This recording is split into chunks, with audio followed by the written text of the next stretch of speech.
Welcome back to Mental Health Minutes. I'm Scott Catchot, and if you watched our first episode, you know that we're starting this thing without waiting for everything to be perfect.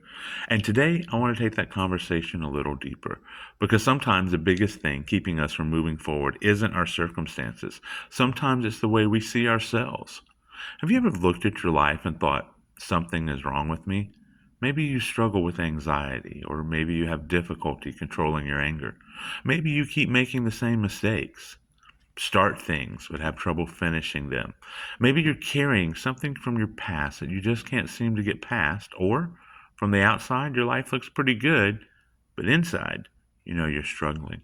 And somewhere along the way, you start believing, I am the problem. Well, today I want to challenge that idea. You are not a problem to be fixed. You are a person, and people aren't projects.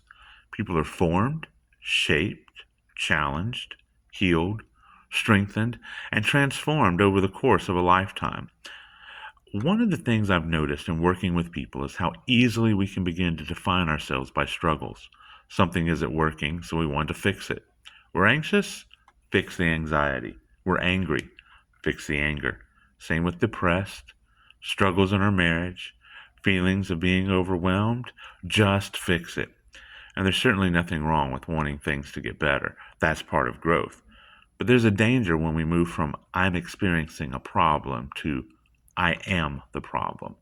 Those are two very different statements. So think about the difference between saying I struggle with anxiety and I'm an anxious person and something is wrong with me. The difference between I'm a mistake and I am a mistake, I am a failure. Saying I have something in my life that needs attention versus my life is a mess. The first statement recognizes a problem. The second one makes the problem your identity. And when our struggle becomes our identity, well, shame usually isn't far behind. Your struggle, pain, and mistakes may be real. Your circumstances probably are difficult, but none of these things completely define you. You're still a person with strengths. You have relationships. You have value, experiences, abilities. You have things you survived, things you've learned. And so you have a capacity to grow, and you have the ability to participate in your own formation. Now, I want to be careful here. I'm not saying that you can simply think your way out of every problem. I'm not saying trauma isn't real. I'm not downplaying mental illness. It is very real. And I'm certainly not saying you shouldn't seek professional help when you need it. Sometimes growth requires a counselor, a physician. Sometimes it requires medication, changing an unhealthy environment. Sometimes it requires setting a boundary, grieving over something you've lost.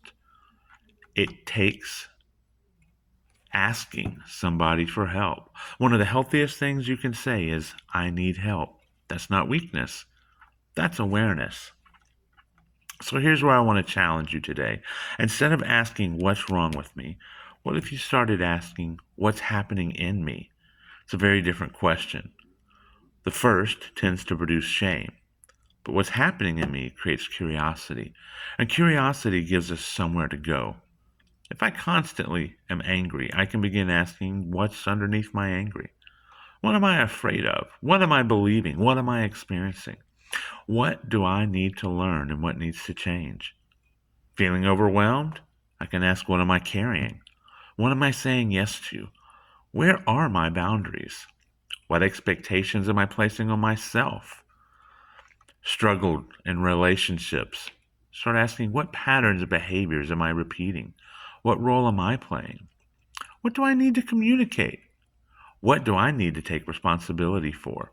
Now, those questions don't automatically solve the problem, but they help us understand the problem. And understanding is often the beginning of change. And so here's something I want you to try this week. Catch yourself when you hear that critical voice in your head. Maybe you say things like, I'm so stupid. I always screw things up. I can't do anything right.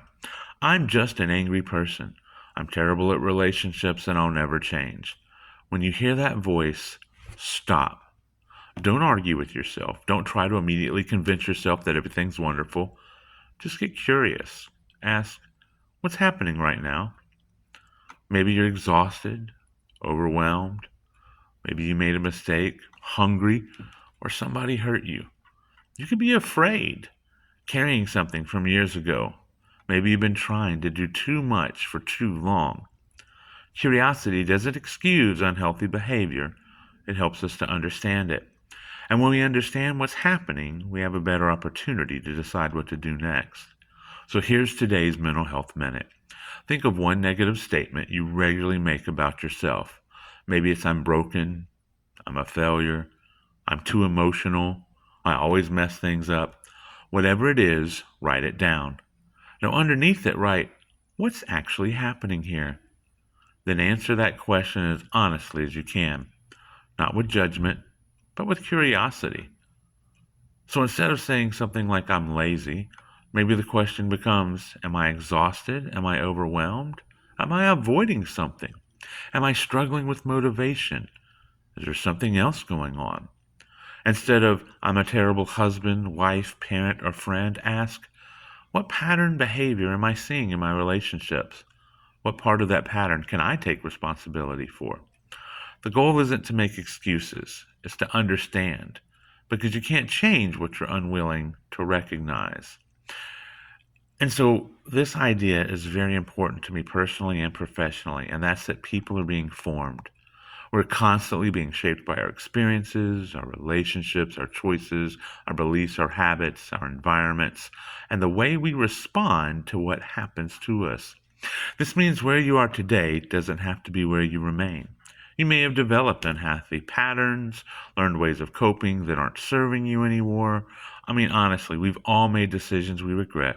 We've all been hurt, and we've all hurt other people. But the truth is, your story isn't finished. There's room for growth, there's room for healing, and definitely room for change. And sometimes the first step toward that change is simply recognizing there is something I'm dealing with, but this is not all who I am.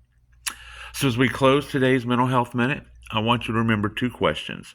When you find yourself thinking, what's wrong with me? Pause and ask, what's happening in me? And what is my next healthy step? You don't have to can't talk today.